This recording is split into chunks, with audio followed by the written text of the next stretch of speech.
stop making New Year's resolutions. Roll the intro.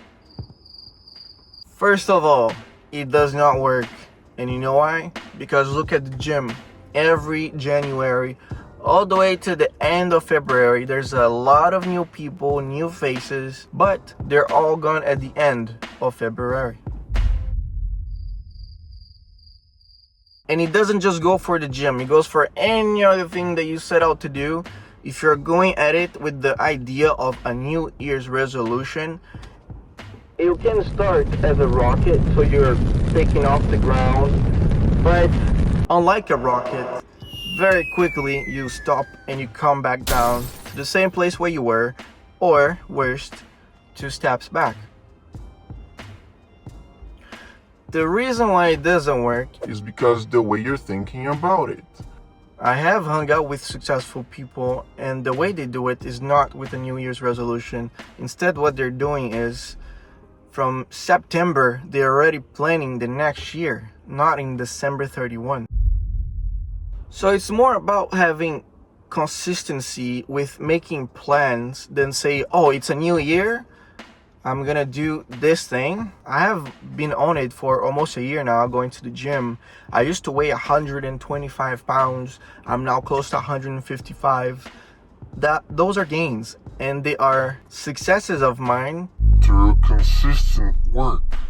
That's the only way. If you're not consistent, if you're not thinking the right way, you're not gonna have any success with your New Year's resolution. So without a real motivation behind, which is something substantial that you can keep coming back to, your reason, your why, without it, your New Year's resolution, you can forget about it, because unfortunately, that type of thing does not work. Let the average person do that. But you thinking decades, my man, gentlemen, decades. Why? Because our timeline works different. If you want to build something that you're going to live here for the next generations, you need to think in decades, because anything great, exactly, it takes time to build.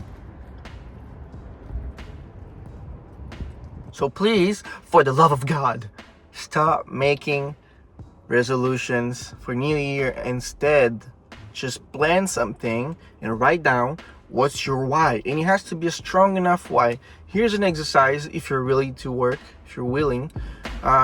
There's the 5 or 7 whys. You can look it up. And basically what you want to do is, why do I want this? Why do I want to accomplish that? And you have to keep asking. When you get your answer, first of all, keep asking why until you get to 5 or 7 levels deep. And supposedly that last level is your True why. that you can hang on to and come back to. It's going to be your food when you don't feel like doing what you need to do to accomplish the goal. With all that being said, gentlemen, I appreciate your time and attention. You already know what to do if you got value out of this. Thank you for joining me today. Take care, and until then, take care again.